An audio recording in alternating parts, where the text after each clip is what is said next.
পুরুষ কখনো বদলায় না, বদলে যায় তাদের দায়িত্বগুলো। বিয়ের পর একজন নারী সব কিছু হারান না, পুরুষরাও অনেক কিছু হারিয়ে ফেলে। আত্মীয় স্বজন, বন্ধু বান্ধব, প্রতিবেশী এদেরও হারায়। বিয়ের আগে বেশিরভাগ পুরুষরাই থাকে দায়িত্বহীন। সেই সময় তারা মা বাবার দায়িত্বে থাকে।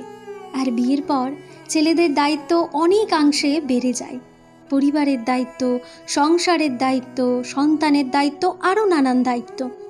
সেই সমস্ত দায়িত্ব পালন করে পুরনো বন্ধু বান্ধব, আত্মীয় স্বজন কিংবা পাড়া প্রতিবেশীদের আগের মতো সময় দিতে পারেন না। সকাল সকাল বাড়ি থেকে বেরিয়ে যাওয়া আর সেই 10টা 5টা ডিউটি, তারপর শহরের জ্যাম ঠেলে বাড়ি ফেরা, পরদিন সকালে আবারও সেই একই রুটিন। এই কঠিন রুটিনের মাঝখানে আগের মতন কি আর বন্ধু বান্ধব, আত্মীয় স্বজন অথবা পাড়া প্রতিবেশীদের কি আর সময় দেওয়া যায় বলুন তো? পুরুষ তো কোনো যন্ত্র নয়, তারাও তো মানুষ। ভেবে দেখবেন, একজন পুরুষের বিয়ের আগের জীবনের দায়িত্ব আর বিয়ের পরের জীবনের দায়িত্বগুলো কি এক হয় সব সময়? তাদের কি সব দিক সমানভাবে দেখা কখনো সম্ভব? আফটার অল, পুরুষ তো কোনো যন্ত্র নয়, তারাও তো মানুষ।